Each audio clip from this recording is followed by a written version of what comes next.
Sir, nasa labas na naman si Manong Abner, nagwawala. Namatay na naman daw siya ng alaga niyang baka.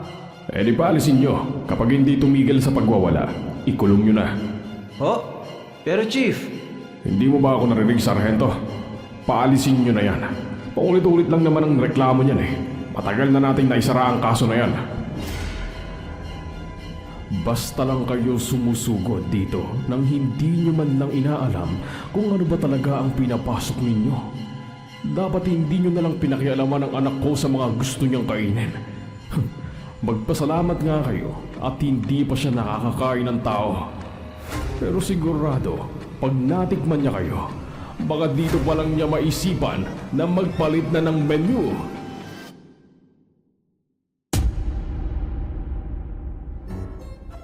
Isa lang yan sa mga kapanapanabik na eksena sa ating kwento ngayon. Pero bago ang lahat, kung bago ka pa lang dito sa channel, please like, subscribe, and hit the notification bell para updated kayo sa bawat kwentong ilalabas. May bago tayong storya 3 hanggang 4 na beses sa isang linggo. At ngayon, para sa tampok nating kwento.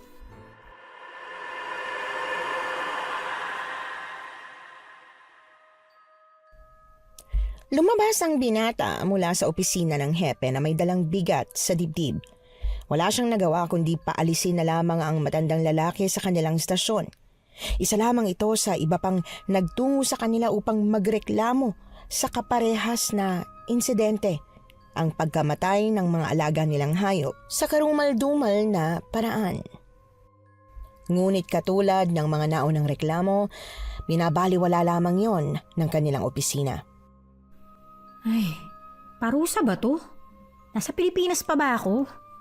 Ano namang gagawin ko rito? Manghuhuli ng palaka. Ay, palaka! Bata, nakakagulat ka naman. Teka, kanina ka pa ba dyan? Opo.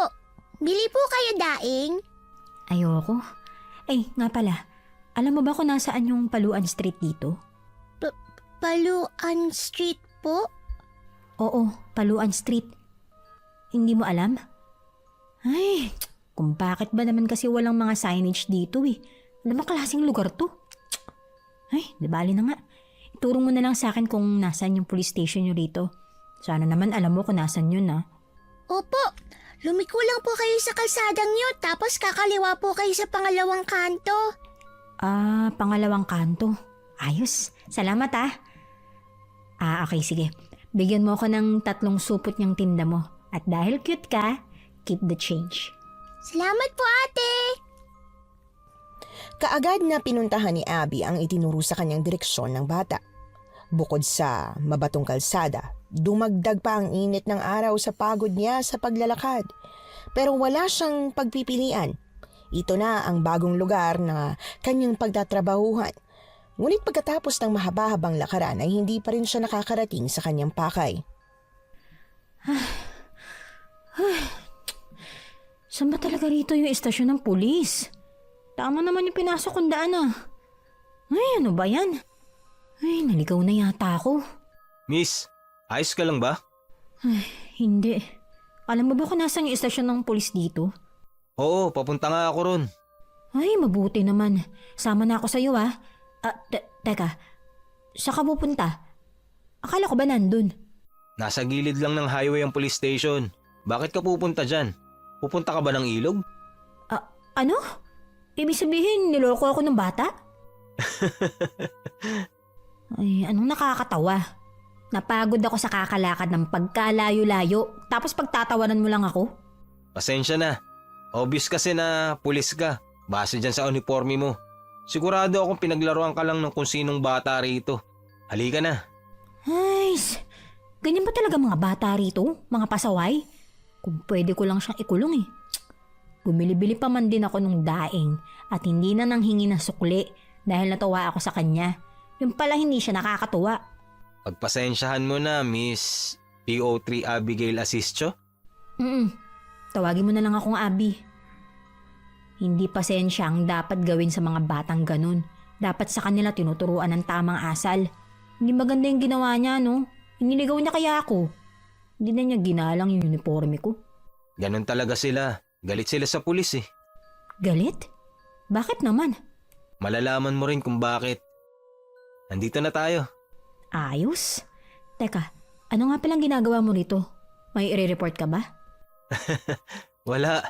Bro, nasa loob ba si Hepe? Nandyan daw, so paano? Maiwan na kita. Sige, salamat ah. Teka, ano nga palang pangalan mo? Ay, ano ba yan?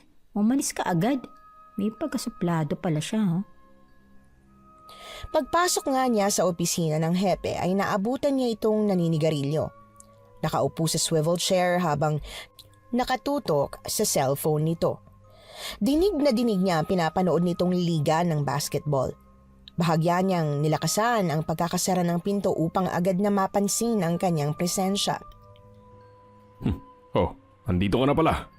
PO3 Abigail assists you from District 1 Crime Unit of Montalban, Manila.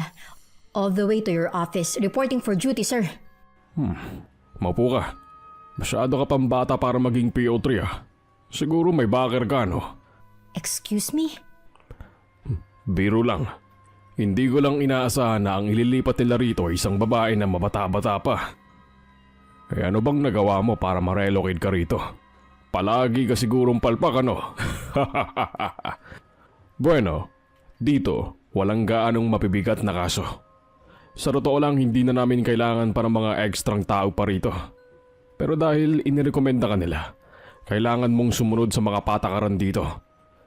Yun ay ang panatilihing malinis ang records ng ahensya. At ipapaalala ko lang sa'yo na zero criminal rate kami rito. Maaasaan ka ba namin? Yes, sir. Bueno, welcome to the team. Ia-assist ka na lang ni De Maculangan sa iyong designated office. Thank you, sir. Hindi na maipinta ang mukha ni Abby pagkalabas niya sa opisina ng hepe. Sablay ang mga biro nito na nagmistulang insulto lang sa kanya. Pero dahil sanay na siya na makasalamuhan ng mga ganung uri ng tao sa trabaho, ipinagkibit balikat na lamang niya yon. Kumusta? Samahan na rin kita sa bagong office mo. Ikaw pala si De Maculangan? Hindi ko alam na pulis ka pala, ah. Hindi ka kasi naka-uniforme. Day off ko ngayon, may kinuha lang ako sa opisina ko. SPO4 Jomar Di Maculangan nga pala. Pero pwede mo na lang akong tawagin Jomar. Sir Jomar, mas mataas po kayo sa akin eh. Sige, matatanggap ko yung Sir Jomar. Pero alisin mo na yung po. 5 taon lang naman ang agwat ng edad natin eh. Nabasa ko yung profile mo. Sige ho. Sige sir. Nasaan ba yung opisina ko, sir? Sumunod ka sa akin. Maliit lang pala talaga itong opisina niyo, sir, no? Pero in fairness, maayos ang ventilation. Hindi mainit. Lalo na't kokonti lang tayo. Oo, maliit lang naman kasi ang distrito ng San Martin. Hindi kailangan ng malaking puwersa ng kapulisan. Nandito na tayo. Pasok ka. Ayos. Nagustuhan mo? Yes, sir. Ayos na to. Napakaganda ng view sa labas ng bintana, oh. Ang lawak ng palayan. May isa ka pang kasama dito. Nag-leave of absent lang siya. Kaya mag-isa ka lang munang gagamit nitong opisina. Mukhang magiging magaan nga ang trabaho ko rito, sir. Tahimik na, maganda pa yung paligid. Bakit, sir? Hindi ba totoo yung sinabi ko? Tama ka naman. Tahimik ang lugar na to. Dahil pinapatay ko mga tao sa totoong nangyari. Nga pala, nandyan sa desk mo yung ilang case dito. Pwede mong tingnan kung meron ka pang dapat lutasin. At hindi ko na uusisain kung bakit ka pinalipat dito. Titignan ko na lang kung paano ka magtrabaho. At kung handa ka na magpakain sa sistema. Akmang tatanungin pa sana niya ito nang agad na itong magpaalam.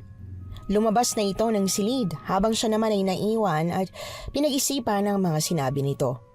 Napangisi siya habang binubuklat ang mga papeles sa kanyang harapan. Tulad ng kanyang inaasahan, hindi ganoon kabigat ang mga kasong idinudulog doon. Kaya sa tingin niya ay ikaiinip niya ang pananatili sa lugar. Napakapayak kasi ng paligid at tila walang gaanong gulo. Matapos nga niyang makapag-report sa kanilang stasyon, saka pa lamang siya maghahanap ng bahay na matitirhan. Manang, pabili nga ho ng yosi. Ilan? 2 stick lang ho. Manang, galit ka ba? Hindi. Bakit? Wala ba kayong Marlboro dyan? Pasensya na. Pero isang klase lang ito. Ayos na ho yan, Manang. Pasindi na lang. Mawalang galang na, Ineng. Pero maaari bang huwag ka rito manigarilyo, ha? Ayoko kasi na makasinggot ng usok eh. Isa pa may bata rito. Sige ho. Mamaya ko na lang to sisindihan. Nga pala, may alam mo ba kayong paupahang kwarto rito? Kahit maliit lang ho. Hindi naman ako pihikan eh. Wala. Sige ho. Ano ba naman yan? Ay, saan naman kayang lupalpa ako makakatulog nito? Paalis na sana siya ng tindahan nang may makitang karatula na nakasabit sa bakal ng pader. Nang mabasa niya yon ay agad siyang bumalik sa tindahan pero wala na doon yung matandang babae. Manang! Manang! Tao po! Yoo! Asistyo, Sir? off ka na ba? Oo, kayo sir. May bibilhin lang. Umalis yung tindera eh. Kanina pa ako tawag ng tawag. Talaga? Manang Estring! Manang Estring! Oh, Jo Marie, ano nga atin? Andyan lang po pala kayo, Manang eh. May ginawa lang ako. Akala ko naman nakaalis ka na. Hindi. Pinagtaguan nyo yata ako eh. Sabi nyo walang paupahan dito. Ano yung karato lang yun? Room for rent to? Ha? Hindi ko sinabing walang paupahan dito. Manang naman, palalabasin nyo pa akong sinungaling eh. At ano naman ang gusto mong palabasin? Na akong nagsisinungaling? Teka. Bago kayo magkagulo rito, manang pabili ho ng noodles tsaka ng itlog. Ha? Sandali. Tingnan mo tong si Manang oh. Pagdating sa'yo, parang biglang tinubuan ng pakpak sa lambing ng boses. Tapos pagdating sa akin, napakasungit. Naghahanap ka kamo ng marerentahan? Oo eh, may alam ka ba? Dito mismo. Pinaparentahan ko yung kabilang bahay nito. Pagpasensyahan mo na lang yung si Aling Estring. Talagang inis din yan sa mga pulis. Parang lahat na lang ah. Bakit ikaw? Pulis ka rin naman sir ah. Mas mataas nga ranggo mo sa akin eh. Iba kasi siya sa lahat ng mga pulis dito. Eto na iyo. Lagi na lang instant noodles sa kinakain mo. Magpapahatid ako mamaya kay Pepay ng lulutuin kong pakbata. Yun ang ulamin mo. Salamat po, Manang Estring. Mag-aabala na naman ho kayo. Siya nga pala, siya po pala si Abigail Asistio. Kararating lang ho niya sa lugar natin, kaya wala pa hong gaanong alam dito. Opo Manang. Kaya ang ibig sabihin po niyan, maging mabait naman ho kayo sa akin. Siya. Sana lang hindi ka maging katulad ng ibang pulis dito. Babae ka pa naman. Napahiling na lamang siya. Maya-maya ay sinenyasan na siya ng binata upang sumunod patungo sa bahay nito. Simple lang ang tirahan nito, hindi gaanong malaki. Hindi rin dikit-dikit ang magkakapit-bahay at katunayan ay malalayo ang distansya ng mga ito sa bawat isa. Isa pa sa mga napansin niya sa paligid ay ang mga nakakadenang hayop na tila alaga ng mga ito. Hindi niya tuloy maiwasang magkomento na rin tungkol doon. Malala rin pala talaga ang trust issues ng mga residente dito, no?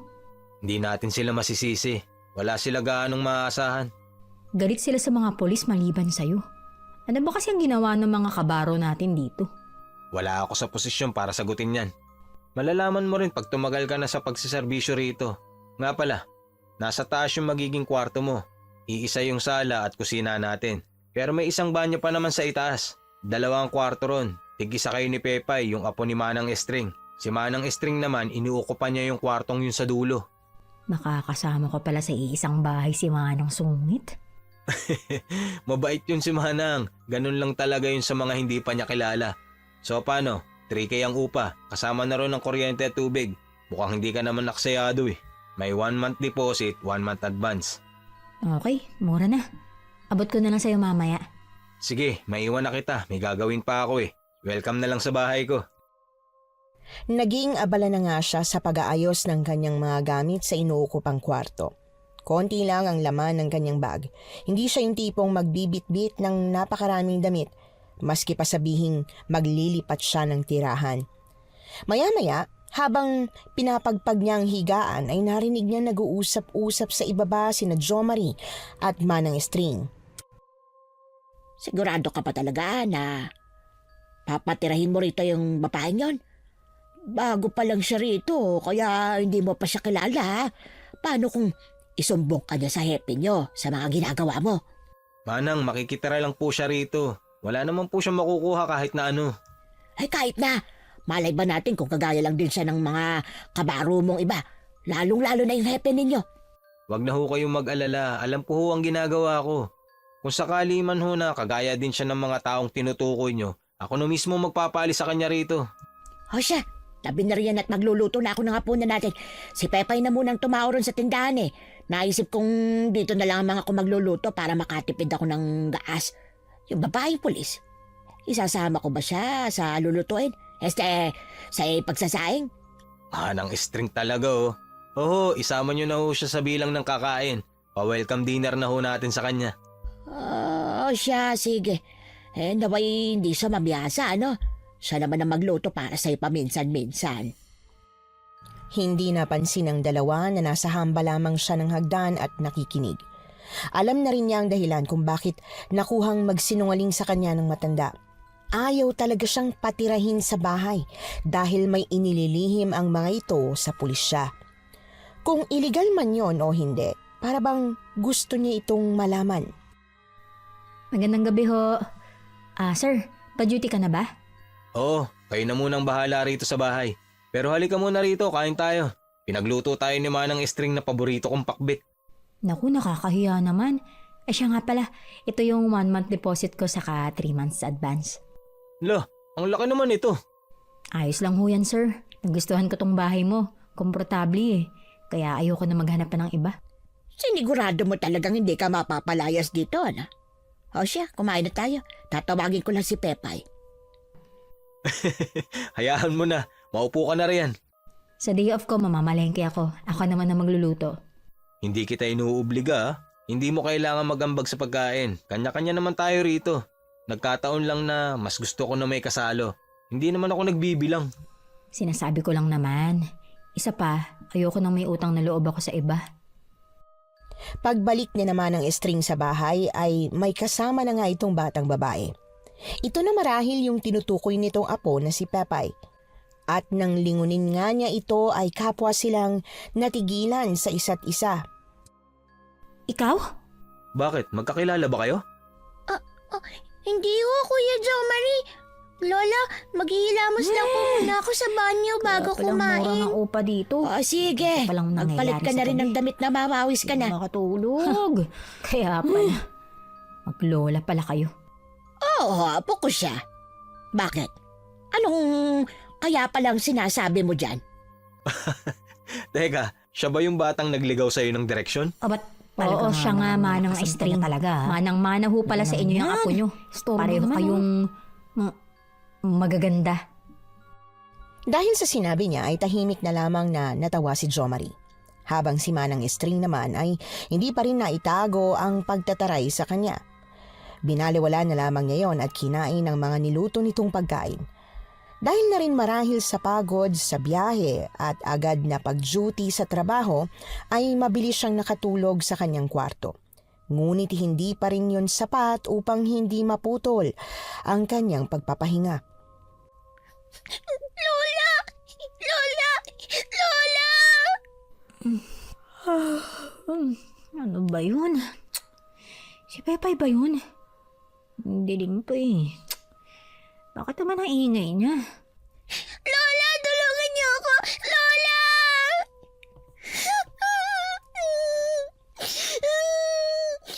Lola!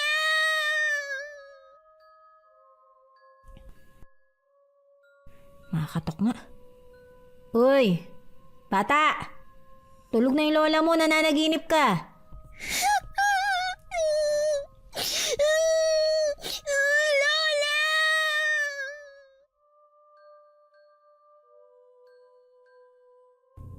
Hindi na nga siya nakatiis. Tinungo niya ang katabing kwarto kung saan kasalukuyang natutulog yung bata. Nang buksan niya ang pinto, ang kaninang plano sana niyang pagbulyaw dito ay hindi nangyari. Nang buksan niya kasi ang ilaw, nakita niyang nahihirapan na ito sa paghinga habang nananatili namang nakapikit. Kaya maingat niya itong ginising hanggang sa ito'y bumalikwas ng bangon. Mukhang masama ang panaginip mo ah. O eto, uminom ka ng tubig. Salamat po. Pawis na pawis ka. Teka, buksan natin yung bintana para pumasok yung sariwang hangin ah. Wag! Okay. O sige, hindi ko nabubuksan. Takot na takot ka eh. Panaginip lang yun. Bangungot. Magdasal ka tas tulog ka ulit. Ate, O bakit? di ba po, pulis kayo? Naniniwala po ba kayo sa aswang? Alam mo, ang mga bagay na yan sa pelikula mo lang makikita. Siguro pa nainood mo ng mga horror, no? Kaya nadadala mo sa panaginip. Kung ako sa'yo, tigilan mo na yan. Tama po si Lola. Pareho nga kayo. Ha? At ano naman ang ibig mo sabihin dyan, ha, bata? Wala ho. Lumabas na po kayo ng kwarto ko. Pupunta na lang ako kay Lola. Doon na po ako makikitulog. Ayos oh. O sige, mabuti pa nga. Magandang ideya yan, parang lola mo naman ang magising. Ingat na sa pagbaba ng hagdan, ha? Napailing na lamang siya habang pabalik na sa kanyang kwarto. Alam niyang mahihirapan na siyang makatulog ulit kaya nagbasa-basa na lamang siya ng mga librong nakasabit sa may dingding. Kinaumagahan, dahil nga hindi na rin talaga siya nakatulog ay maaga siyang gumayak upang mag-ehersisyo sa labas. Asistyo, saan ka pupunta? Nag-jogging lang, sir. Inikot ko lang itong kalye dito. 8:00 pa naman ang duty ko eh. Ikaw, sir, pauwi pa lang? Oo eh. Nga pala, sir. Pansin ko lang. Napakalayo pala ng agwat ng streetlights dito, no? Buti walang mga nangyayaring aksidente. Ano sa tingin mo? Base kasi sa mga reports na nabasa ko sa office, wala ganong natatala na motorcycle incidents. Well, bihira nga naman na may mababanggang sasakyan sa ganito kalubak na kalsada. Parang kada taon na lang may nangyayaring renovation dito eh. Hula ko lang naman. Alam mo, gusto ko yung unang araw mo pa lang dito, marami ka nang napapansin. Pagpatuloy mo lang yan. Mauna na muna ako sa iyo at magpapahinga muna ako. Sige ho, sir. Matulog kayo na mahimbing. Matapos nga niyang mag-ehersisyo ay sumunod na rin siya rito sa pag-uwi. Naabutan naman niyang kasalukuyang nagkakape si Manang String sa lamesa. Ramdam pa rin niya ang disgusto nito sa kanya dahil hindi man lang siya nito inalok ng kape. Kahit pasabihin kunwari lang bilang pakitang tao ay hindi talaga nito ginawa. Pero baliwala yun sa kanya. Total sa isip niya hindi rin naman talaga siya mahilig sa kape. Manang, excuse me. Yung apo niyong haho pala, binangungot kagabi. Madalas bang mangyari yun sa kanya? Hindi. Bakit? Naistorbo bang pagtulog mo? Medyo eh. Di lumipat ka na lang ng tirahan. Yung makakatulog ka ng matiwasay at walang batang mangistorbo sa'yo. Hindi ko gagawin yun, Manang. Takot na takot siya kagabi nung pinuntahan ko siya sa kwarto niya. Naisip ko lang naman, bakit hinahayaan niyo siyang matulog mag-isa kung matatakotin pala siya? Hindi siya matatakutin. Anong hindi? Hindi niyo nakita kung gaano siya nanginginig habang tinatawag kayo. Makinig ka, babaeng pulis. Kahit saan mo patulugin ang isang tao, babangungutin at babangungutin siya ng realidad. Palibhasa kasi may ilan sa atin masyado nang sanay sa nangyayari. Kung kaya't hindi na yung nagbibigay ng takot sa atin sa tuwing ipipikit natin ang mga mata natin. Dahil kahit pagising tayo, hindi pa rin tayo bulat. Naintindihan mo bang sinasabi ko? Ang lalim naman ho nun. Sige ho, Manang. Ligo ho muna ako. Madalas siyang makarinig ng mga pangaral mula sa mga nakatatanda noong siya ay bata pa. Ngunit ang sinabi ng ginang ay tila may ibig ipahiwatig sa kanya. May laman. Napailing na lamang siya habang ibinubuhos ang tubig sa kanyang katawan. Matapos ang ilang sandali, pumasok na siya sa kanyang opisina. Hinarap ang pangkaraniwan niyang trabaho. Pinag-aralan niya ang files na nakatambak sa kanyang desk. Chief, pwede ko ba kayo makausap? Magsalita ka. Ito hong kaso ni Bernard Borromeo. Ilang buwan na siya nakabinbin. Bakit wala na akong makitang kahit na anong progreso sa investigasyon? Ano ho bang nangyari rito? Bakit ako ang tinatanong mo niyan? Hindi ko trabaho ang mag-imbestiga. Tsaka bakit mo pa inuungkad dyan? Malapit na ring magsara ang kasong yan. Hatol na lang ng korte ang hinihintay. Mabubulok din sa bilangguan ang hayop na yan. Sige ho. Baka napasama lang sa files. Asistyo, Sir, kung nahihirapan ka rito, lumapit ka lang sa akin. Gusto mo bang lumabas minsan para uminom? Sir, saka na lang ho pag trip ko ng sakit ng ulo.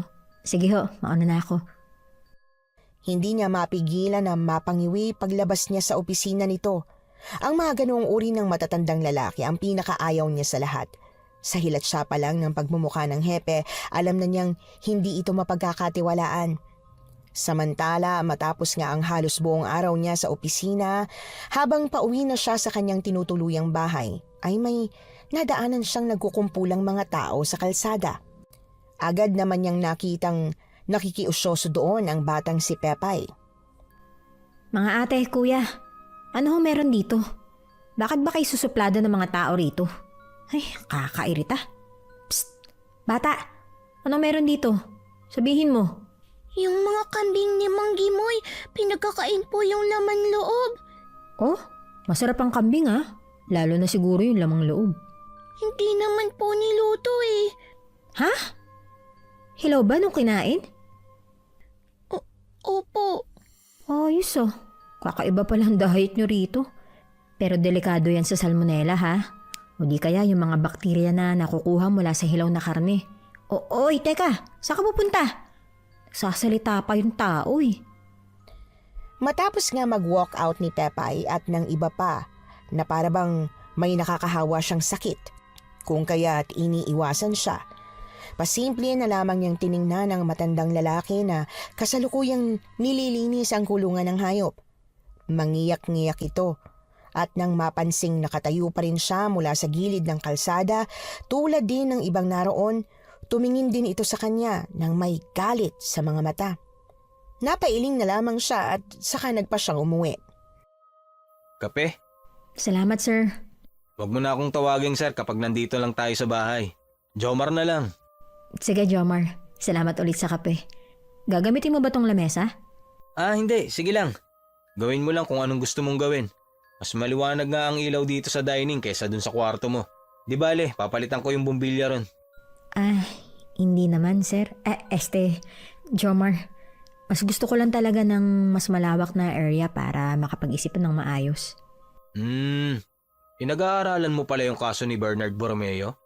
Ikaw ang naglagay ng files na to sa desk sa opisina ko, di ba? 3 case lang ang nilagay ko sa lamesa mo. Oo, at halos lahat sila, case closed na. Yung 2, lagpas na sa statutory law of limitation. Oo. Bakit mo pa to binigay sa akin? Trabaho na dapat ng prosecutor to ah. Bakit mo pa rin pinag-aaralan? Nababato lang ako sa opisina. Wala masyadong ganap eh. Nasanay na siguro ako sa Maynila na maya't maya may nire-responde kami. Sir, sabihin mo nga, meron ka bang gustong mangyari? Hindi mo naman ilalagay sa mesa ko ang mga to ng walang dahilan eh. Sandali itong nanahimik habang humihigop ng kape at nakatingin sa kanya. Inantay niya itong magsalita hanggang sa maya-maya ay umalis ito at saka pumasok ng kwarto. Makalipas ang ilang saglit, bumalik ito na may daladalang folder. Walang sali-salitang inilapag nito yon sa kanyang harapan at inilabas ang ilang larawan. Ano to? Footage ng mga kinatay na hayop? Hindi ordinaryong pagkamatay yan. Taon-taon, may nangyayari ritong pagkamatay ng mga hayop sa di makatarungang paraan. Pero ang mga sinulat lang namin sa mga records, simpleng epidemya lang. Si Bernard Borromeo, isang magsasaka. May-ari siya ng 2 kalabaw. Isang gabi habang nagpapastol siya, nagkataon na ang mga alaga niya ang sumunod na biktima. Naabutan na lang niyang nakabukas ang katawan ng isa niyang kalabaw. Wala na ron ang puso at iba pang lamang loob nito. Kaagad niyang hinanap ang may gawa nun. At sa pambihirang pagkakataon, nakita niya sa wakas ang mukha ng salarin. Teka sir, kung biktima pala si Borromeo, bakit siya yung kinulong? At sino yung salarin na nakita niya? Nang ma-identify ni Borromeo ang suspect, bumaliktad sa kanya ang pangyayari. Dahil siya lang ang bukod tanging nakakita sa mukha ng halimaw na yon. Siya lang ang napagbalingan. Binali nila ang buong investigasyon. Pinalabas nila na gawa-gawa ni Bernard ang lahat para makakuha raw ito ng insurance sa mga alagang hayop nito. Nagsanib puwersa ang kapulisan dito para idiin si Borromeo. Nang sa ganon, wala nang maniwala sa lahat ng sasabihin niya. Pero patuloy pa rin ang nangyayaring patayan sa mga hayop kahit nakakulong na si Borromeo, di ba? Oo. Kailangan kumuha sila ng mapagbabalingan ng sisi para matahimik pansamantala ang mga tao. Nang sa ganon, hindi na rin nila gayahin ang sinapit ni Borromeo. kung sakasakali man na may magreklamo pa. Kaya pala, gets ko na. Kaya pala galit na galit ang mga tao rito sa mga pulis eh. Kapag hindi panasok ko lang tunay na salarin, tuluyan ang mabubulok sa bilangguan ng isang inosenteng tao. Nangyayari ba tong lahat sa loob ng nakalipas na 5 dekada? Parang yung 2 kaso rito oh. Pero hindi naman yata konektado to kay Borromeo. Taong 1985, isang nanay ang nagreklamo kaugnay sa pagkamatay ng kanyang anak na 6 na buwan ng buntis. Lahat ng taga rito naniniwala na gawayan ng isang hindi ordinaryong tao. Munti ka na nga masunog yung files na yan sa archive. Pero itinago yan na maigi ng tatay ko. Dati rin siyang pulis dito. Nung panahong yun, tanging siya lang ang gumawa ng report tungkol dyan. Ang kaso na yan kapareho nitong isa. Hindi lang hayop ang kinakain ng halimaw na yan, kundi pati rin ang hindi pa isinisilang na sanggol. Ano ba to? Kanibalismo? Manananggal? Aswang? Ano ba sa tingin mo? Hindi na siya nakapagsalita pa. Muli niyang pinagmasdan ng mga larawan na ipinakita nito. Hindi niya lubos akalain na may madilim palang tinatago ang tahimik at payak na lugar na ito. Isang baryo na pinamumugaran ng aswang. At ang mas nakakakilabot pa ay malinaw na pinoprotektahan yon ng kanilang ahensya.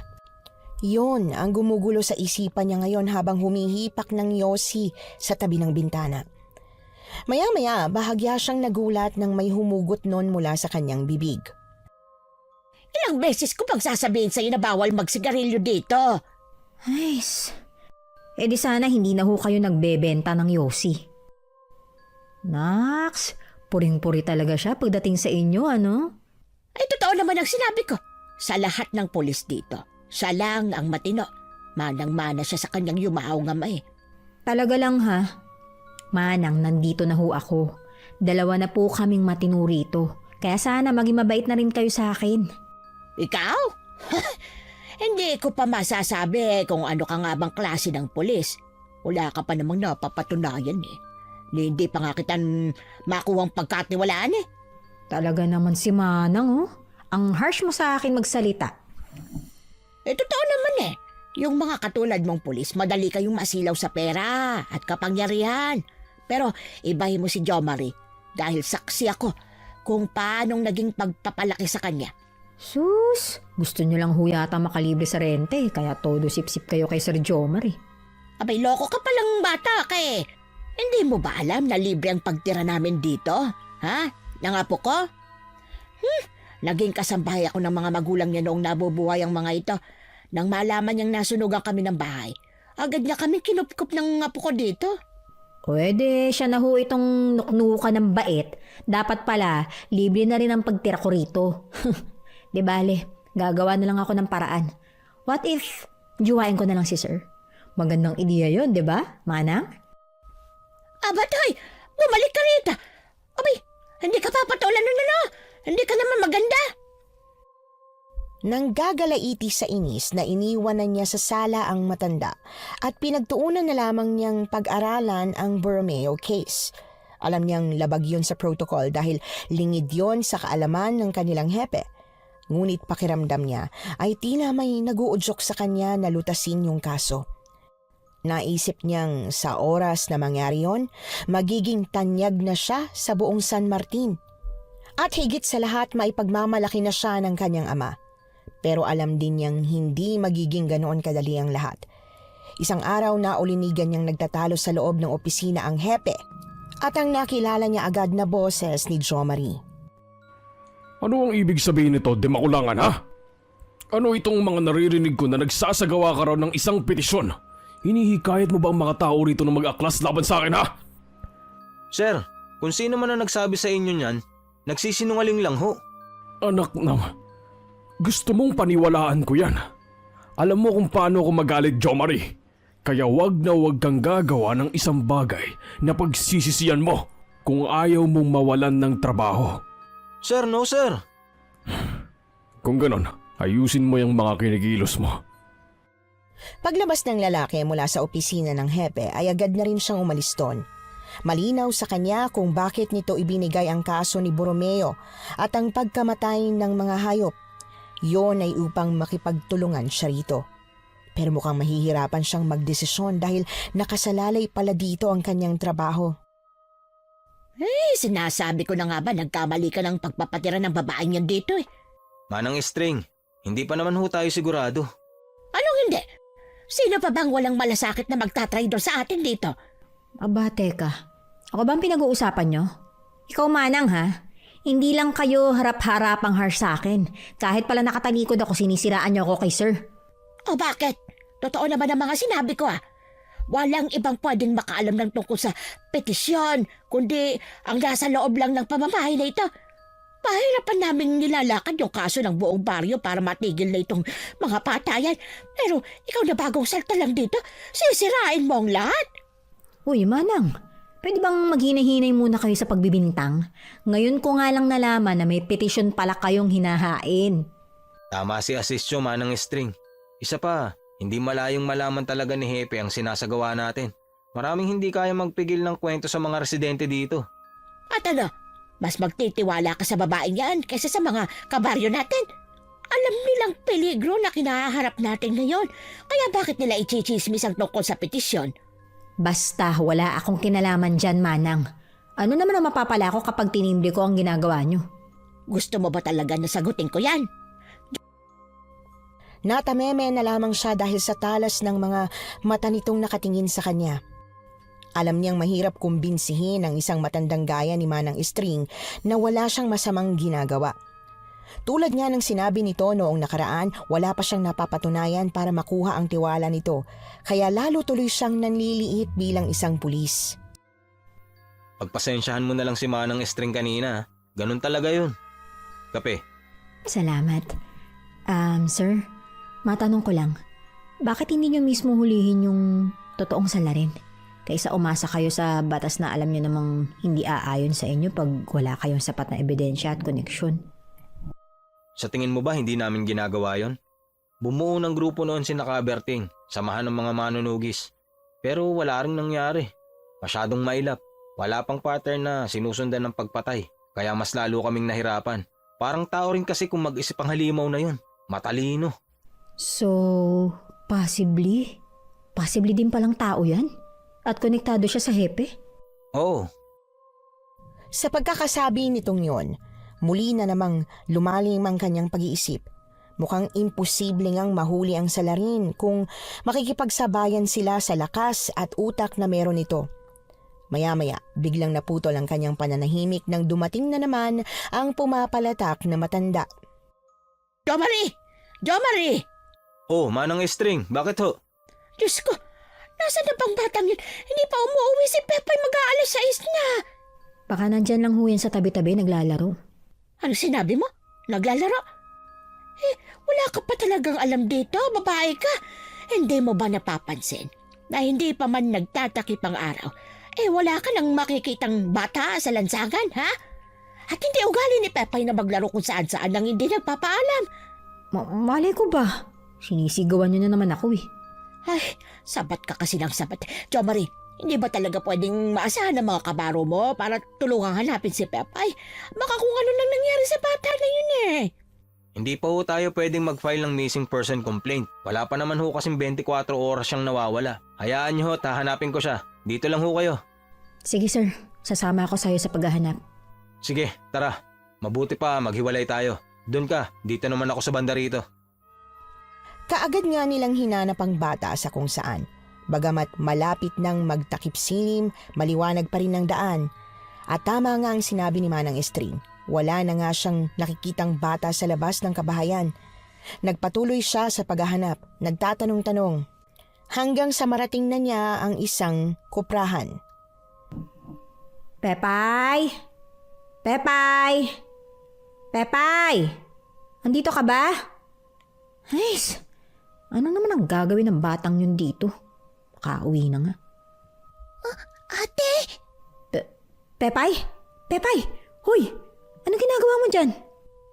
Ate, huwag kang maingay. Magtago ka, baka makita niya tayo. Ha? Sino? Basta, halika dito.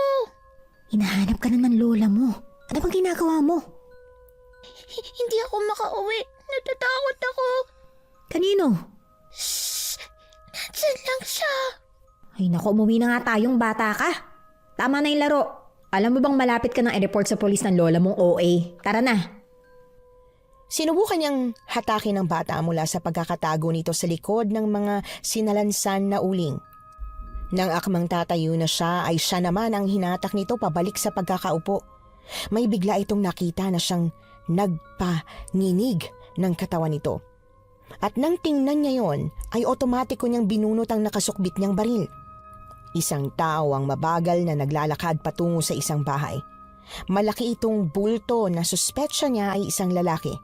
Bagamat may apron at bota itong suot, marumi pa rin ang buo nitong katawan. Tingnan mo ate, yung mga paa niya may mga dugo. Kanina, habang papunta ako kina Janjan, nakita ko siya na tinitingnan yung mga alagang baboy ni Mang Ruben. Tapos, nung pauwi na ako, bigla ko siyang nakasalubong. Kaya tumakbo ako. Parang siya po yung nasa panaginip ko. Nakakatakot talaga yung itsura niya. Ay, akala ko pa naman kung ano na, Pepay. Kung natatakot ka talaga, dapat dumiretso ka na ng uwi. Alam mo bang mas nakakatakot kapag yung lola mo yung nagalit? Ate, sa tingin ko po talaga siya yung aswang na umuubos sa mga alagang hayop dito. Bata, hindi tamang magbintang tayo ng walang sapat na ebidensya. Umiwi na nga tayo. Malapit na magdilim mo. Halika na. Pare-pareho lang kayo. Ayaw niyo akong paniwalaan. Hoy bata! Pepay! Huwag ka nga tumakbo! Sandali! Daig pa niya ang nakikipaghabulan sa snatcher noong siya ay nasa Maynila pa. Hindi niya tuloy maintindihan kung bakit niya kailangan gawin to. Nang makita niyang pauwi na sa tinutuluyan nilang bahay ang tinatahak nitong direksyon ay tumigil siya sa paghabol pa rito. Oh, buti nakita mo siya. Ay, napakapasaway talaga ng bata na yan, oh. Uuwi rin pala, pinahirapan pa ako kakahabol. Saan mo nga pala siya nakita? Sa koprahan. May kaisa-isang bahay doon tapos may nakita siyang lalaki na nakatira. Iniisip niya na baka yun yung tumira sa mga hayop dito. Si Ricky? Isa siyang butcher.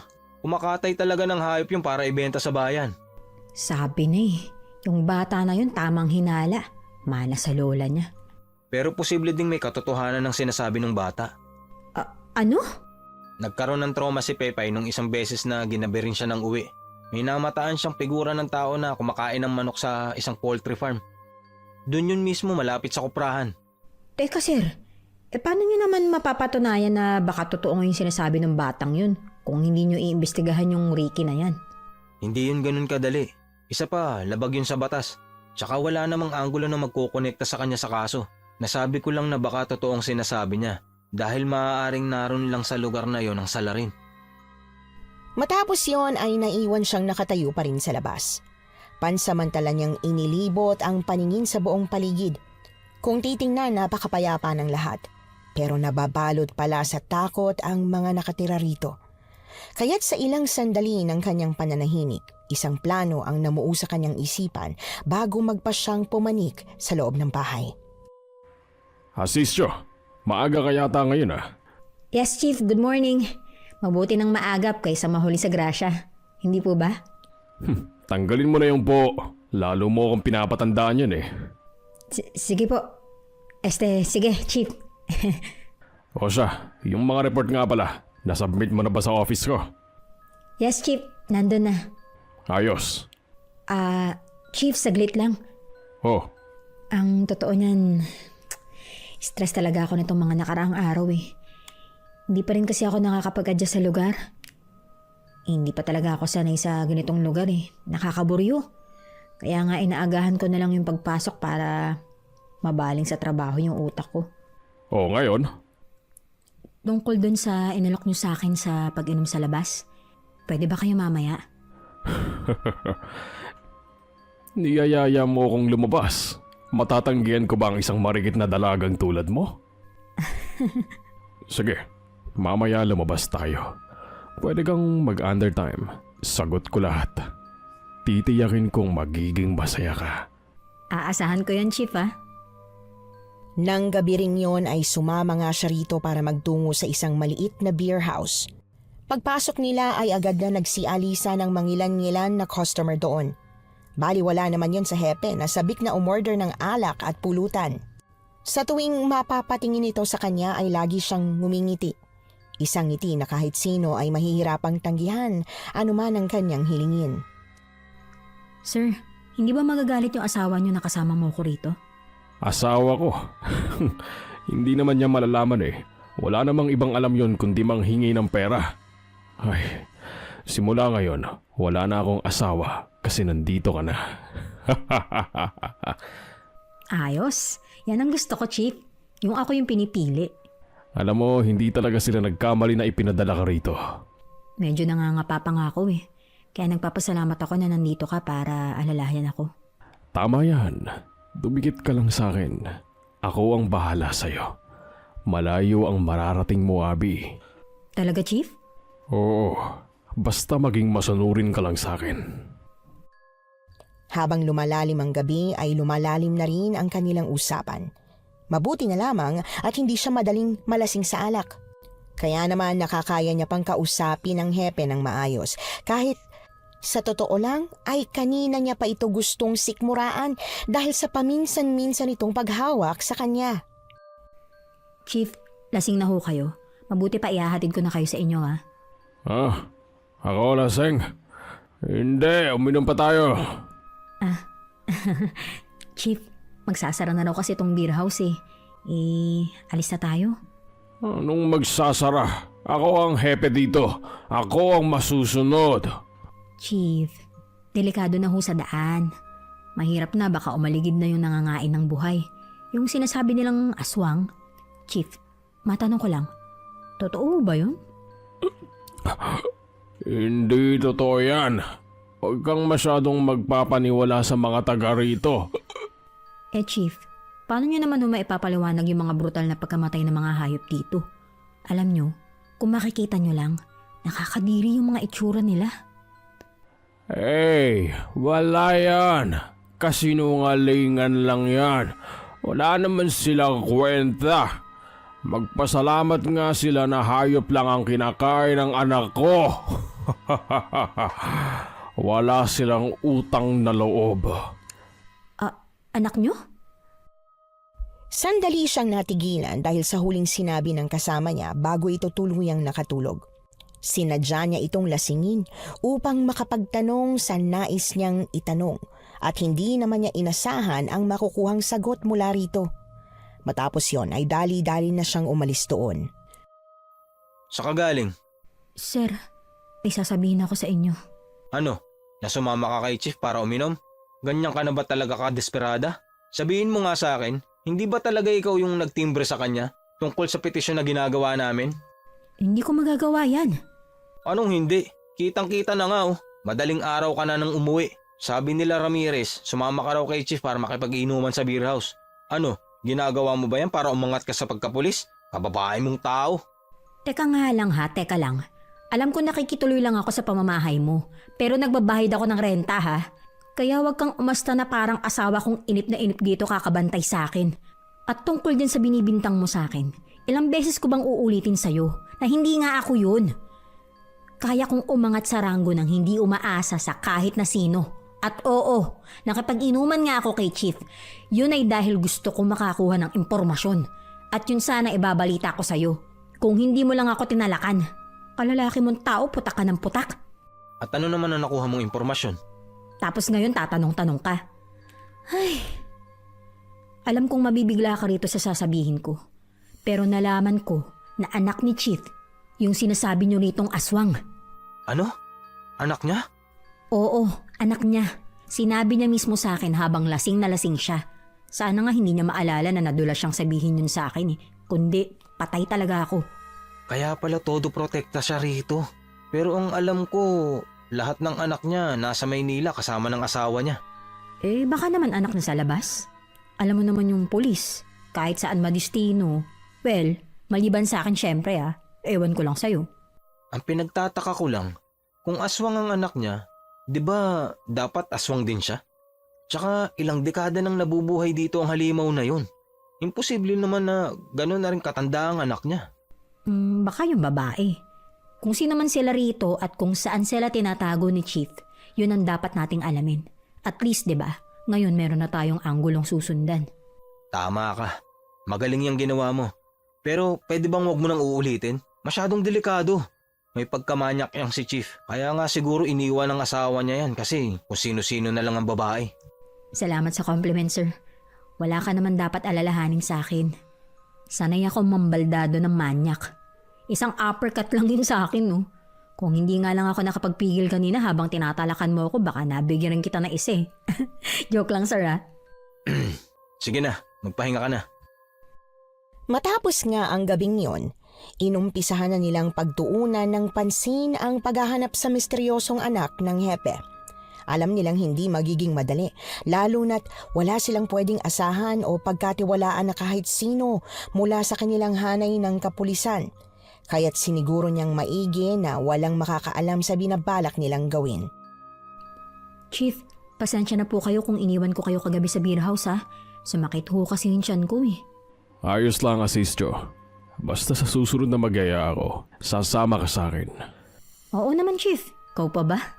Yan ang gusto ko sa'yo. Hindi ka lang maganda. Madali ka pang kausap.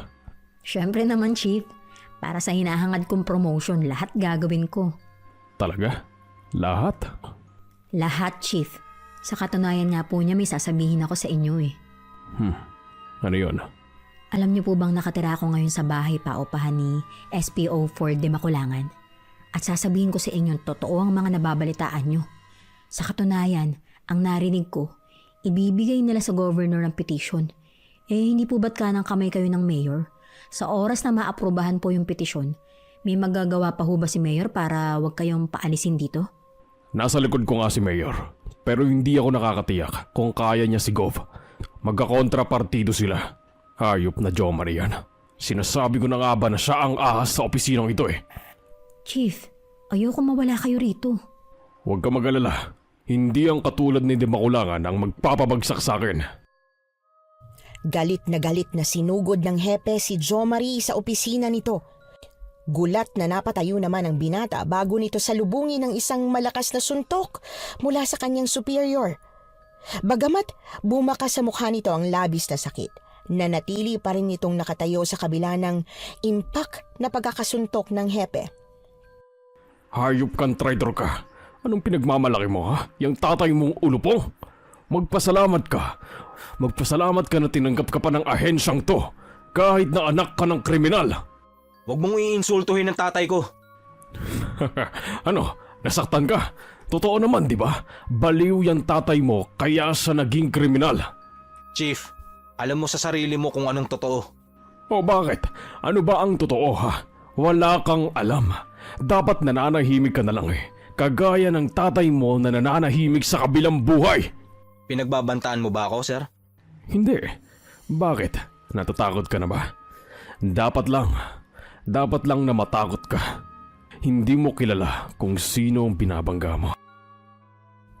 Matapos nga ang pangyayaring yon, kaagad na nagbaba ng desisyon ng hepe na sibakin sa trabaho si SPO4 Jo Marie de Maculangan.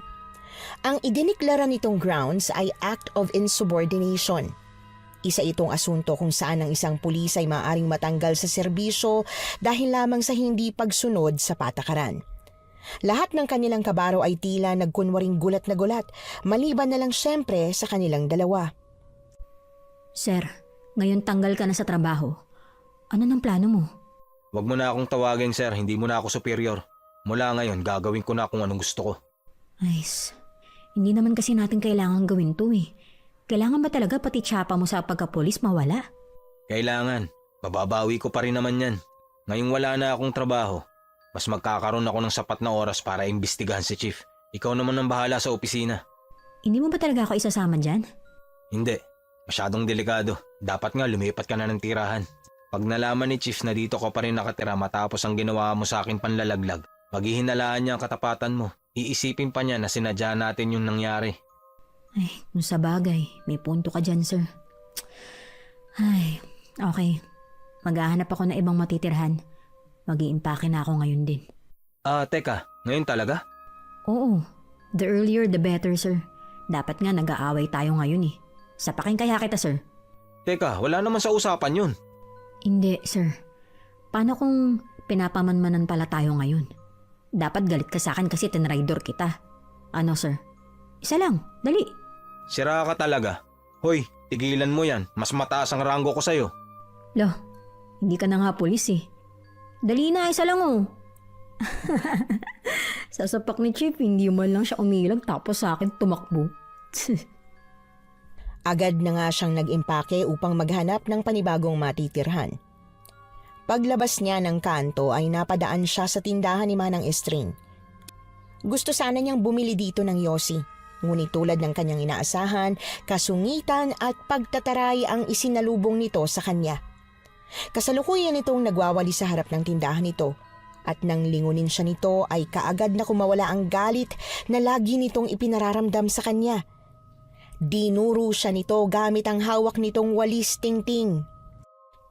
Sinasabi ko na nga ba, umpisa pa lang, wala na akong tiwala sa yung babae ka. Ano, lalayas ka ngayon matapos ang ginawa mo? Ang kapal ng mukha mo! Ay, Manang Estring. Hindi ko po kayo papatulan dahil nagmamadali ho ako. Ganito na lang, may alam ho ba kayong ibang marerentahan dito? Abay, ang tindi mo rin na. Sa akin ka pa talaga magtatanong kung saan ka titira. Ay kung ako sa'yo, magpunta ka na sa impyerno. Dalhin mo yung mga bagay mo. Doon libre kang titira. Kahit huwag ka nang bumalik. Dahil sa ginawa mo, nawala ng trabaho si Jo Marie. Buong buhay niyang pinangarap at pinagsikapan ng maging pulis tapos sisirain mo lang. Wala ka bang konsensya, ha? Ganyan ka ba talaga kauhaw sa posisyon? Bale, saan po rito yung daan patungong impyerno? Magkano po bang pamasahe? Dapat talaga naman. Ay, pumalik ka rito. Walang iya ka. Sa paghahanap na nga ng ibang matutuluyan ni Abby, napagtanto niyang hindi pala magiging madali yon. Kung gaano kabagal ang sistema ng batas dito sa Pilipinas, gano'n naman kabilis ang pagkalat ng chismis na siya ang dahilan sa pagkakatanggal kay SPO4 Jo Marie sa serbisyo. Kaya ang resulta, lalo lang nadagdagan ng galit ng mga residente sa kanya. Hindi naman niya masabi ang totoo dahil baka makarating yon sa hepe. Ano sabi mo? Napaka-inutil mo talaga. Chief, ano po nangyayari? Asistyo, anong ginagawa mo rito sa opisina? Pinalayas po kasi ako ni Sir Jo Marie sa paupahan niya eh. Kaya naisipan kong doon muna ako magpalipas ng gabi sa opisina ko. Gusto mo bang sa bahay ko na lang ikaw tumira? Huwag na ho. Nakakaya naman. Baka ano pang sabihin ng ibang tao. Okay na ho ako doon sa opisina. Maghahanap na lang ulit ako bukas. Sakit talaga sa ulo yung demakulangan na yan. Bakit, Chief? May nangyari ho ba? Wala. Sige, kayo na munang bahala rito. Sinundan niya ng tingin ang hepe na nagmamadaling umalis. Kanina, pagkarating niya ng opisina, naabutan niya itong may kausap sa linya ng telepono. Galit na galit. Tila may hindi ito inasahan na nangyari. Ilang saglit lang ay dali-dali siyang sumunod dito hanggang sa labas ng kanilang station.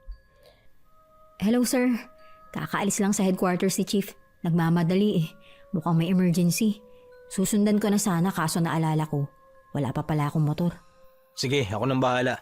Salamat sa impormasyon. Susundan mo ba siya? Oo, alam ko naman kung saan siya dadaan. Sir, mag-iingat ka ha.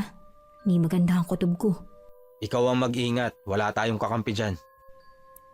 Pagkapatay niya ng tawag sa kanyang cellphone, nanatili muna siya sa labas upang pakiramdaman ng paligid. Tahimik ang gabi, ngunit hindi niya maintindihan ang kabang nararamdaman niya ng mga sandaling yon. Hanggang sa lumipas na ang magdamag at isang araw, wala na siyang natanggap pa na update mula sa binata. Kinabukasan, nagulat na lamang siya nang may biglang sumulpot sa kanyang opisina. Oh, Manang Estring. Pepay, anong ginagawa niyo rito? Manang, may problema ho ba? Talaga bang mapapagkatiwalaan ka namin? Bakit, Manang? Naipagtapat sa akin ni Jo Marie yung tungkol sa pagtutulungan ninyo. Humihingi ako ng tawad na nahusgahan kita. Wala hong kaso sa akin yun. Naiintindihan ko naman ho kayo eh. Kaya rin pala ako nagpunta rito para sabihin sa'yo na hindi pa siya umuuwi magmula pa nung isang gabi. May balita ka ba kung nasaan si Jo Marie? Ano ho?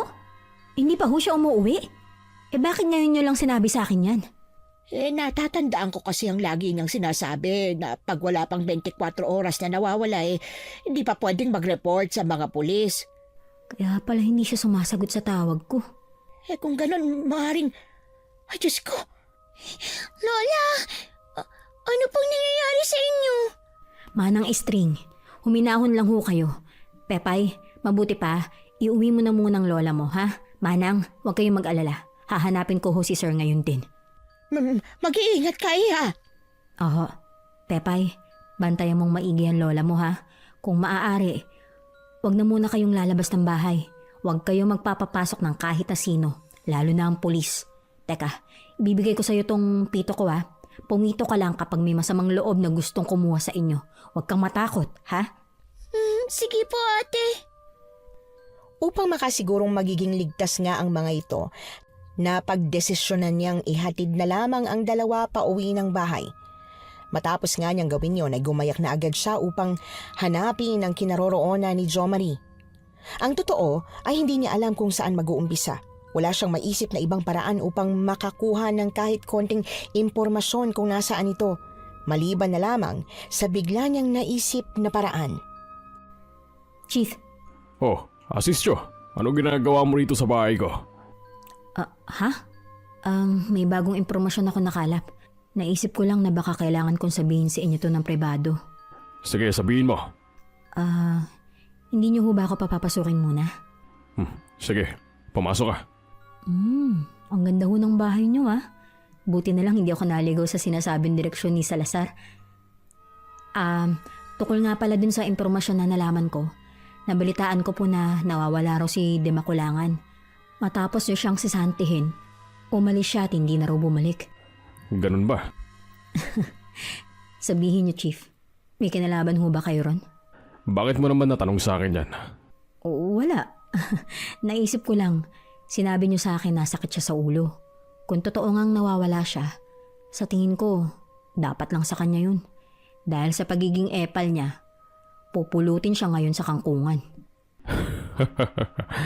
Gusto ko yung sinabi mo Pero sasabihin ko sa'yo, nagkamali ka ng pinuntahan mo. Huli na para mahulaan pa niya ang sumunod na nangyari.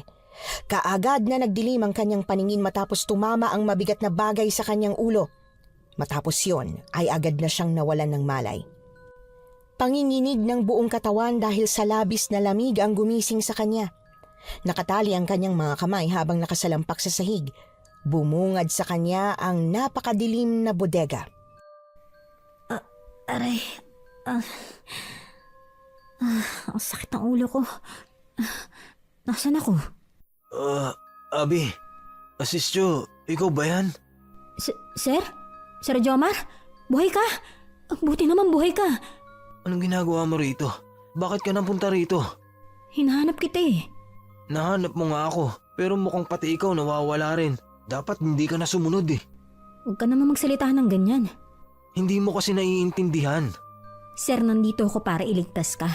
Nangako ako kina Manang String at Pepay na iuuwi kita. At sinong nagsabi sa inyo na makakauwi pa kayo? Akala nyo ba na maluloko nyo ako? Kayong dalawa, masyado pa kayong bata para sa ganitong larangan. Hilaw ang takbo ng mga utak ninyo. Pero mapapakinabangan pa rin naman ang mga yan. Siguradong mabubusog kung sino mang kakain. Chief, pakawalan mo si Asistyo. Kahit ako na lang ang patayin mo. Uy, nagpapakabayani si De Maculangan. Huwag kang mag-alala. Matutupad din naman ang kahilingan mong mamatay. Pero hindi pa sa ngayon. Busog pa ang anak ko eh. Uunti-untiin niya rin kayo. Yung anak mo, sabihin mo, nandito ba siya? Alam nyo, para sa isang pulis, hindi kayo nag-iisip. Basta lang kayo sumusugod dito nang hindi nyo man lang inaalam kung ano ba talaga ang pinapasok ninyo. Dapat hindi nyo na lang pinakialaman ang anak ko sa mga gusto niyang kainin. Magpasalamat nga kayo at hindi pa siya nakakakain ng tao. Pero sigurado, pag natikman niya kayo, baka dito pa lang niya maisipan na magpalit na ng menu. Hindi mo ba siya kayang suplayan ng mga hayop para kainin lang niya? Ang laki-laki ng kinikita nyo. Subukan mo kaya na gawing vegetarian yung anak mo para hindi siya nakakaperwisyo ng ibang tao. Manahimik ka, Asistyo. Hayop kang babae ka. Kabago-bago mo rito, nalalaman mo na agad ang sikreto ko. Huwag kang mag-alala. Titikman muna kita bago kita ipakain sa anak ko. Ah, ganon? Ano kasi naswerte? Akmang hahaplusin ng hepe ang kanyang pisngi nang bigla siyang tumayo. Marahas niyang inumpog ang kanyang ulo sa mukha nito. Kasabay nun ang isang malakas na sipa sa pagitan ng mga hita nito, sanhi para mamilipit ito sa labis na sakit. Sinamantala naman yon ni Jomari na kaagad na tumayo rin upang agawin sa hepe ang baril. Mabilis nitong pinaputukan sa binti ang lalaki kaya agad itong natumba. Sir, hindi ka naman pala nakagapos eh. Bakit hindi ka pa tumakas kahapon pa? Kalagan mo ako. Yun nga yung sinasabi ko sa'yo hindi mo naiintindihan. Bakit naman ako pupunta rito kung aalis lang din ako nang walang makukuhang kahit ano? Hinihintay ko lang na magpakita ang anak niya. Kaya sabihin mo sa akin, Chief, kung nasa ng anak mo. At sino namang ama ang ipagkakanulo ang sarili niyang anak? Jomari, alam mo ba, kahit ang ama mo nakiusap sa akin noon na siya na lang ang patayin ko, imbes na ikaw. Ano? Ikaw ang pumatay sa tatay ko? Pinatay niya ang asawa ko, kaya dapat lang na mamatay din siya. Masyadong pakialamero ang tatay mo. Kung alam ko lang na mauulit sa iyo ang pakikialam niya, sana noon pa lang, isinabay na rin kita sa kanya. Hayop ka! Sir, sa likod nyo! Naging maagap ito sa pag-asinta sa baril, kaya mabilis nitong natamaan ng isang lalaking papasunggab pa lamang sa binata. Sapol na bumaon sa dibdib nito ang bala, kaya agad na humandusay ito sa sahig. Segundo lang ang lumipas at nawalan na rin ito ng buhay. Anak! Anak! Anak? Anak niya si Ricky? Totoo nga yung sinabi ni Pepay. Siya nga yung nangangain ng mga hayop. Kayo ang mga hayop. Gusto nung naman mabuhay ng anak ko. Bakit hindi niyo siya kayang pagbigyan? Wala kaming balak patayin ng anak mo. Gusto lang naming may managot sa lahat ng perwisyong nangyari sa buong sityo. Pero ikaw at ang mga gawain mong masasama ang nagtulak sa kanya sa kamatayan. Marami kang energabyado, sir. Kasama na rin ang ama ko.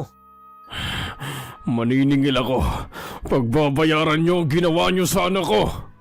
Keith, inaaresto ka namin sa salang kidnapping at illegal detention. May karapatan kang manahimik. Ano man ang sabihin nyo ay maaaring gamitin laban sa inyo. Pwede kayong kumuha ng tagapagtanggol. At kung wala naman kayong kakayahan para kumuha ng abogado, ipagkakaloob yun ng pamahalaan. Kaagad na nga nilang pinagtulungang arestuhin ang hepe. Hindi na nito na kaya pang makapanlaban dahil na rin sa iniinda nitong sakit sa katawan.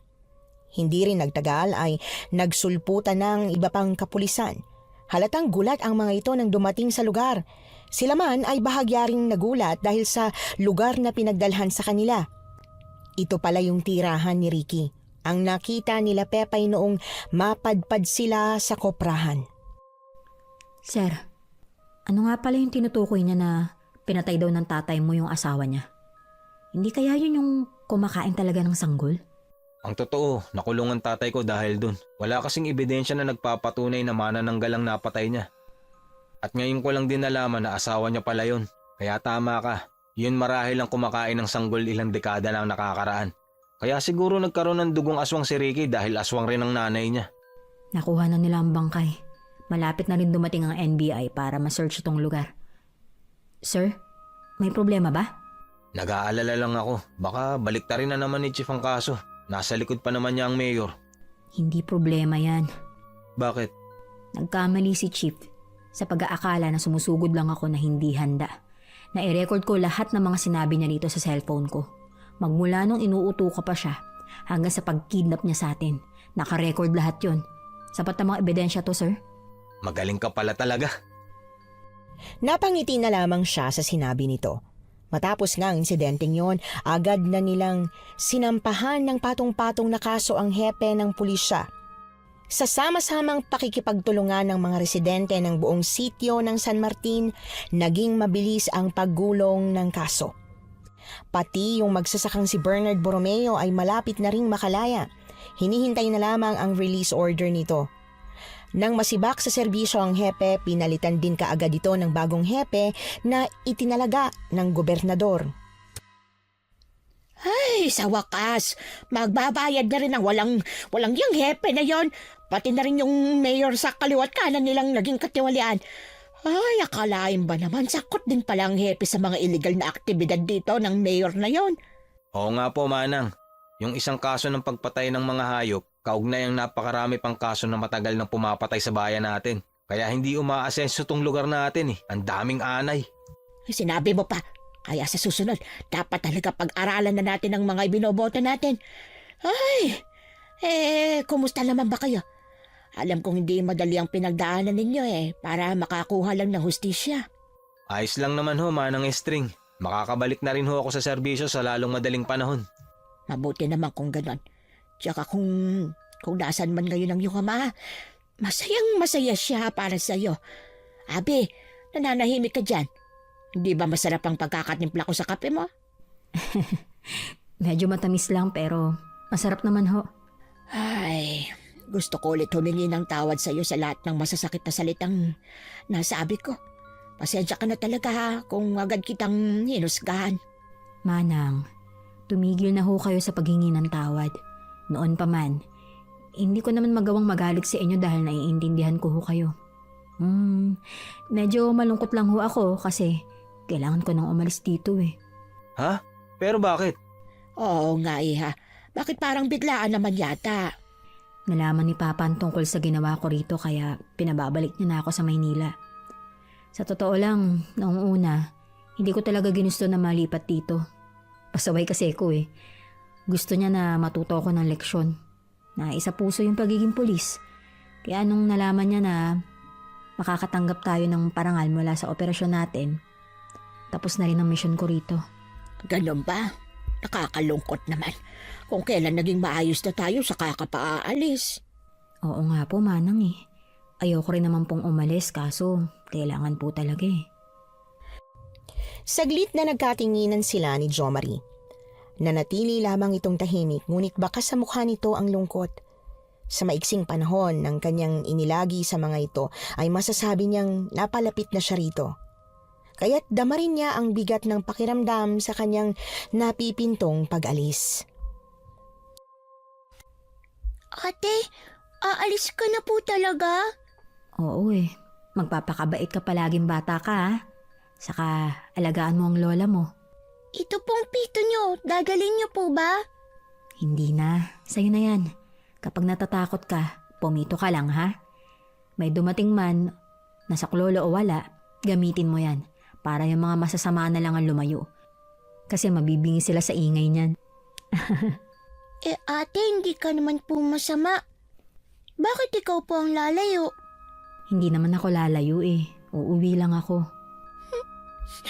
Mamimiss po kita, ate. Ate kong pulis. Wow bago yan Ate kong pulis. Ay. Dala ang kanyang bag, bumaba na siya ng bahay upang gumayak na paalis. Sandali niyang pinagmasdan ang kabuuan ng bahay bago siya nagmarcha patungong labasan. Habang siya'y naglalakad ay may mangilan-ngilan ng bumabati sa kanyang mga taga roon. Nagpapasalamat ang mga ito dahil sa pagkakalutas nila sa kaso. Hindi mo man lang bahihintayin si Jo Marie bago ka man lang umalis. Hindi na ho, Manang. Masyadong abala yung tao dahil kakapromote pa lang eh. Kung dito ka na lang sana na malagi. Kailangan namin ng mga alagad ng batas na kagaya ninyo eh. Marami pa naman pong matitinong pulis. Isa pa, pinagsisibak na yung mga naging tauhan ni Hepe. At higit sa lahat, nandyan naman ho si Sir Jo Marie. Kaya wala na po kayong dapat alalahanin dito. Ay, yung batang yon, tatanda na lang yatang binata. Puro na lang trabaho nasa isip eh. O teka, hindi ba't lang sabi mo gagawin mo siyang boyfriend? Bakit hindi mo gawin? Ha? Kayo naman, Manang Mapagpatol sa joke. Pabili nga hong Yossi. Ayan, Paano ka magugustuhan ni Jo Marie kung hindi ka titigil sa kakayosi mo? Abay, sayang ang ganda mo kung panay-usok naman ang lumalabas sa bunganga mo. Oh, so maganda na ako ngayon para sa inyo, Manang? Sabi niyo noon, hindi ako papatulan nun kasi hindi ako maganda. Sinabi ko lang yun dahil galit pa ako sa'yo noon, ano? Pero maganda ka, maniwala ka sa akin. Sige po, Manang. Naniniwala na ako sa inyo. Alis na ako, ha. Baka maiwan pa ako ng bus, eh. Mag-iingat ka. Pag-isipan mong mga sinabi ko. Umuwi si Abby sa kanila dala ang isang magandang alaala. Isang karanasan na kahit kailan ay hindi niya inakalang mangyayari sa buhay niya. Lumipas ang 1 taon, nagpatuloy siya sa kanyang trabaho sa ilalim ng pamamahala ng kanyang ama bilang lieutenant at hepe. At sa pagkakataong yon, mas minahal na niya ang kanyang ginagawa. Mas naging porsigido siya, pero hindi pa rin nawawala sa kanyang pangungulila sa mga taong minsan na niyang nakasama. Kaya isang araw, naisipan niyang mag-apply ng leave of absence sa kanilang opisina. Buwan din ang kanyang binilang bago siya pinayagan na magbakasyon. Ate Abby? Ate Abby! Lola! Lola, nandito po si ate kong pulis. Umuwi na siya! Pepay! Kamusta? Ate, namiss po kita. Sobra. Ako rin.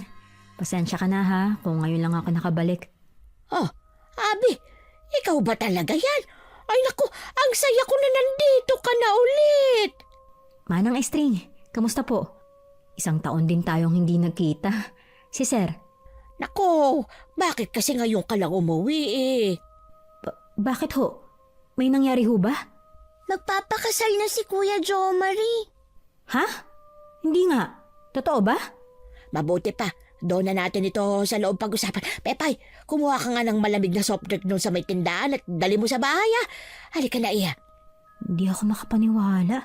Totoo ba yung sinabi niyo, Manang Estring? Abi, anong tingin mo sa akin? Nagsisinungaling? Totoo ang lahat ng mga sinabi ko. Nung umalis ka dito, lubos yun na ikinalungkot ni Jo Marie. Hindi siya nagsasabi pero ramdam ko. Hindi ka man lang kasi nagpaalam ng maayos sa kanya eh. Bigla ka na lang umalis. Kaya yun. Pag wala siyang trabaho, nagiinom siya. Eh, hindi naman siya dating ganoon. Isang beses sa sobrang nalasing siya eh. Doon na nagsimula ang lahat. Pero imposible. Matalino siya sa kamalakas eh. Tapos mapipikot siya ng ganun lang? Yeah, maliit lang ang baryo namin pero napaka-importante dito ang dangal ng bawat isa. Walang magagawa si Jo Marie kundi pakasalan ng babaeng yun. Lalo na't pinagsabi ng babae na may nangyari daw sa kanilang dalawa. Dati pa talagang may gusto sa kanya yung babaeng yun eh. At nakakita ito ng magandang pagkakataon para makuha ang gusto niya. Kung ganun, maging masaya na lang tayo para sa kanya. Saka Manang, baka naman ho gusto niya rin to at talagang may nangyari na sa kanila. Ay, sa totoo lang, ayoko sa babaeng yun para sa kanya. Hindi maintindihan ni Abby kung bakit nakakaramdam siya ng sakit sa balitang ikakasal na ang binata. Alam naman niyang walang namamagitan sa kanilang dalawa. Naisip na lamang niya na baka nalulungkot lang siya dahil lalagay na ito sa tahimik. Habang siya naman ay sa pagiging pulis pa rin iikot ang mundo. Congrats sir ah, malapit ka na palang ikasal eh. In fairness ah, ang ganda ng wife-to-be mo. Salamat. May plano ka palang bumalik dito, di mo man lang sinabi. Ah, hindi ko kasi ugaling magbitaw ng salita na hindi ko naman mapapanindigan eh. Ah, sila ba yung magiging biyanan mo? Oo, halika. Ipapakilala kita sa kanila at pati na rin kay Iska. Nakangiti pa siya habang pinapakilala sa magiging bagong pamilya nito. Ngunit tila hindi yata siya gusto ng mga ito. Wala siyang natanggap na pagbati o pagtanguman lang. Sa halip ay kumapit pa sa braso nito ang babae na para bang aagawin niya ito. Pasimple na lamang siyang natawa habang pabalik sa kanyang upuan. Abi, huwag kang kakain ng kahit na ano na hinanda nila ha. Bakit naman ho Manang? Sayang naman yung inahanda nila. Mukhang masasarap pa naman. Ay basta't makinig ka na lang. Kaya nga hindi ko pinasama rito si Pepay dahil delikado. May pahanda-handa pa sila. Gusto lang naman nilang ipangalandakan ng kalokohan ng anak nila. Manang Estring, wag na ho kayong magsalita ng ganyan. Ikakasal na ho sila oh. Ay, ayoko talaga sa pamilyang yan. Bakit naman ho? Basta, ewan ko ba, iba talagang pakiramdam ko sa kanila para bang meron silang tinatago na hindi ko maintindihan. Nagdaos ng munting salo-salo ang pamilya ng babaeng pakakasalan ni Jo Marie. Kaya pati siya ay napilit ni Manang Estring na dumalo doon kahit hindi naman siya imbitado. Nang gabing yon, formal nang inanunsyo ng padre de pamilya ang petsa ng kasal ng anak nito at ng binata. Baka sa mukha ng binata na hindi ito masaya sa mga sandaling yon. Hindi niya tuloy maiwasan na ito'y asarin nang umalis na sa tabi nito yung babae. Para kang namatayan, sir ah. Ayos ka lang ba? Mukhang pati ikaw hindi ayos. May nakikita ka bang naninigarilyo rito? Tapon mo na yan, ang baho. Ito na po, tinapon na. Sungit. Nasabi sa akin ni Manang Estring na sa bahay ko pa daw ikaw tumutuloy. Sana humanap ka na ng ibang marerentahan. Hindi magandang tingnan. Pag uwi ko, dapat wala ka na ron ha. O di kaya, bumalik ka na lang sa Maynila. Total, mas gusto mo naman dun. Maiwan na kita. Wow ha? Pinapalayas na ako? Napamaang na lamang siya dahil sa lamig ng pakikitungo nito sa kanya. Maya-maya ay dumating na si Manang Estring. Pansamantala itong nagpaalam kanina upang humanap ng palikuran. Nakakainis talaga ang mga taong yun. Ayaw ipagamit ang banyo nila keso barado raw. Ay, ano bang gusto nila? Umihi na lang sa kung saan-saan yung mga bisita nila. Magsasagawa ng handaan. Dapat ang banyo handa rin na ipagamit, ano? Ay, alika na ha. Baka hinahanap na tayo ni Pepay Sabi ko kasi sa kanya hindi tayo magtatagal. Oh, ano? Napako ka na riyan. May nangyari ba? Wala ho. Uwi na ho tayo. Nay nako, hindi ko talaga inaasahan na mangyayari ito. O nga't gusto kong makapag-asawa si Jo Marie. Dahil sa edad niya nararapat rin talaga na lumagay na siya sa tahimik Ngunit hindi naman sa ganitong paraan. Pangit ang ugali ng pamilyang yun. Banyo lang nga yun pahiram. Kung dun po siya sasaya, wala na ho tayo sa posisyon para manghimasok dun sa desisyon niya. Yun sa bagay. Ikaw naman kasi, dapat hindi ka na umalis. Maputi pa, mauna ka na doon sa bahay at may kukunin lang ako dito sa may tindahan.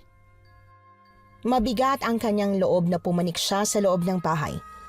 Bigla niyang naalalang pinapalayas na pala siya ng may-ari nito. Hindi niya maintindihan pero pakiramdam niya ay may mabigat na bagay ang nakadagan ngayon sa kanyang dibdib. Kaya minabuti niyang hanapin si Pepay upang kahit papaano ay may mahihingahan naman siya. Nang hindi ito makita, bumalik siya sa tindahan. Manang, wala ho sa loob ng bahay si Pepay Ano? Gabi na! Saan naman nagsuot ang batang yon? Tiningnan ko na ho sa kwarto niya, wala rin ho. Naku, parang hindi maganda ang kutob ko Hindi kaya pumunta rin ho sa handaan? Baka nga. Siguro nainip na yun sa kahihintay sa atin. Naku, pwede bang puntahan mo siya ulit doon? Sige ho. Dito lang ho kayo Kaagad nga siyang bumalik sa lugar upang hanapin yung bata. Naroon pa rin ang iba pang bisita at si Jo Marie na agad siyang napansin na umaaligid sa labas ng bakuran. Ngunit hindi nito magawang lapitan siya dahil na rin sa mga taong nakapaligid dito.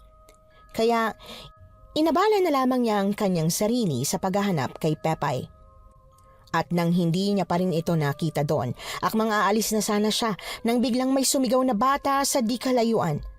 Agad siyang napatakbo doon at ganon na lamang ang pagsabog ng galit niya dahil sa nakita. Pepay? Hoy! Bitawan mo yung bata! Ate Abby! Shh! Masakit ba? Ha? Diyos ko, anong ginawa niya sa'yo? Hoy! Bakit mo ginawa yon ha? Anong nangyayari rito? Sir, pagsabihan niyo nga yung fiancé mo. Nananakit ng bata. Tingnan mo Tingnan mo yung ginawa niya kay Pepay. Nagkapasana Totoo ba yon, Iska? Iska, saan ka pupunta? Kuya Jo Marie, sorry po. Inahanap ko kasi si Lola. Hindi ko po napansin tong mga banga. May nabasag po akong isa. Wala kang dapat ihingi ng sorry, Pepay. Halika na, umuwi na tayo. Sir, wala akong pakialam kung mapapangasawa mo pa yung bruhildang babaeng yun. Hindi ako makakapayag na papalapitin mo yan kay Pepay. Baka balian ko pa ng buto yan Pagka-uwi nga nila ay agad na ngang nalaman ni Manang Estring ang nangyari sa apo. Kaya gayon na lamang ang pagsabog din ito ng galit. Bakas kasi sa mga braso ng bata yung pasa dulot ng panghaharas ng babae kanina. Habang pinipigilan naman niya na huwag sumugod ang matanda pabalik sa lugar, saka naman dumating si Jo Marie, kaya't ito na lamang ang napagbalingan nito. Nasaan ang babaeng yan, Jo Marie? Ha? Nasaan? Bakit hindi mo isinama rito nang mapatay ko yan? Wala siyang karapatang saktan ng apo ko. Manang Estring, Ay, wag mo akong pagsasabihan na huminahon ako. Apo ko na ang pinag-uusapan dito. Hindi gawain ng isang matinong taong manakit ng bata hanggang sa magkapasa. pero dapat pa rin ho kayong huminahon. Baka makasama sa inyo yan. Jo Marie, ako na lang ang meron ng apo ko kaya poprotektahan ko siya sa kahit na sino. Abi, tulungan mo akong kasuhan ng babaeng yon. Pwede ba? Sige ho, Manang.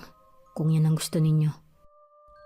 Tulad nga ng sinabi nito, tinulungan niya itong magsampa ng kaso laban sa nanakit kay Pepay.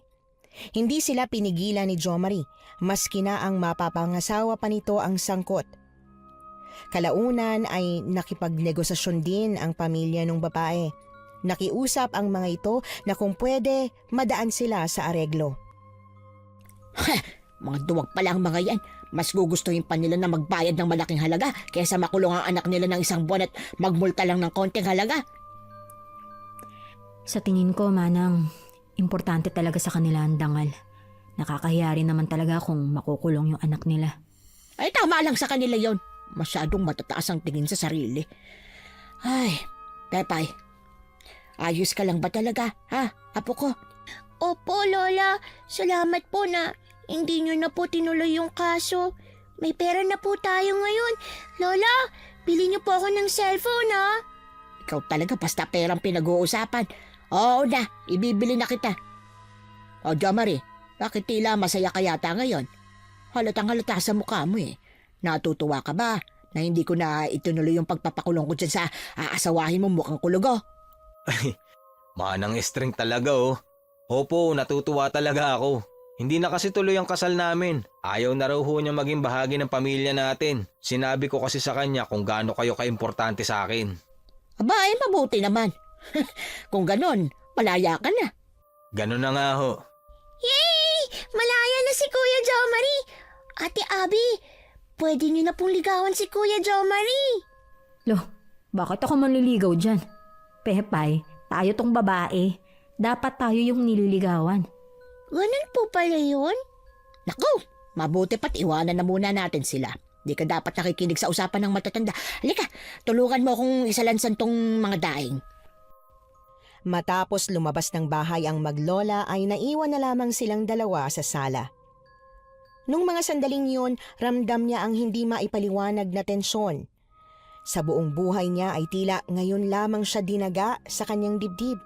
Wala siyang takot na makipaghabulan sa mga masasamang loob sa Maynila o maski na sa mga aswang sa probinsyang ito. Ngunit hindi niya mawari ang kaba na lagi na lamang niyang nararamdaman kapag kaharap na ang binata. Pero tama si Pepay. Nasabi nga pala sa akin ni Manang Estring, balak mo raw akong gawing boyfriend para makalibre dito ng renta. Kaya ligawan mo na ako, sasagutin naman kita eh. Ligaw na bala, gusto mo? Tigilan mo nga ako, Jo Marie. Kung hindi nga yata umatras yung mapapangasawa mo sa kasal, di nag-asawa ka na talaga. Oh, ano? Kahit sinong babae na lang ang mag-aya sa'yo? Ganyan ka pala talaga ka-easy to get? Alam mong napilitan lang ako. Bakit? Sino ba nang iwan sa atin? Oo, inaamin ko. Gusto ko na talagang magkaroon ng sariling pamilya. Tumatanda na ako, Abby. Gusto ko naman na lumagay sa tahimik. Pero paano ko naman gagawin yun kung yung babaeng talagang gusto ko, marami pang pangarap sa buhay. Tsaka ayoko namang ikulong ka sa lugar na to. At anong laban ko sa pangarap mo at lalong-lalo na sa tatay mo? Takot ka sa tatay ko? Hindi ka nga takot sa aswang pero sa tatay ko takot ka? Angas mo naman, pre. Hindi naman sa ganun. Kaya lang sa tingin ko, hindi ako yung tipong magugustuhan niya para sa'yo. Para sabihin ko sa'yo, malapit na ako mag-30. Kaya kung yayayain mo ako magpakasal ngayon, wala na siyang magagawa. Isa pa, mabait naman yung papa ko Pagkakasundo kayo nun. Kung ganun, gusto mong yayain kita magpakasal? Bakit? Ayaw mo ba? May isa sana akong kondisyon eh. Taray, may kondisyon pa talaga ha? Kapal mo naman. Pero, ano naman yun? Pwede bang tigilan mo na yung paninigarilyo mo? Kaya hindi kita mahalikan eh. Laging amoy sigarilyo yung bibig mo. Alam mo, kalalaki mong tao, napaka-arte mo. Maarte na kung maarte. Basta ayokong naninigarilyo ka. Masama sa'yo yan eh. Paano na lang kung magkaanak na tayo? Anak agad? Hoy, pakasalan mo muna kaya ako bago mo ako anakan, di ba? Pero sige, hindi na ako mag-yosi para sa'yo. Promise. Lollipop na lang ang bibilin ko kina Manang. Okay. PO3 Abigail Asistio. Pakasalan mo ko. And that's an order. Nagustuhan niyo po ba ang ating kwento ngayong araw? Kung oo ang sagot at hindi mo pa nagagawa, aba, subscribe na. Click the notification bell ha, para updated ka sa tuwing maglalabas kami ng bagong kwento. Click like at mag-iwan na rin ng comment. Masayang-masaya ako tuwing nagbabasa ng messages mula sa inyo. At kung may sarili kayong karanasan na gusto nyong ibahagi sa amin, email lang sa missanhorrorstories@gmail.com. Dire-diretso lang, missanhorrorstories@gmail.com. Malay nyo, sa susunod, yung kwento na ninyo ang binabasa namin para sa ating mga tagapakinig. Hanggang dito na lamang muna at muli po, ito po ang inyong si Miss Anne. Nagpapasalamat sa inyong patuloy na pagmamahal at pagsuporta.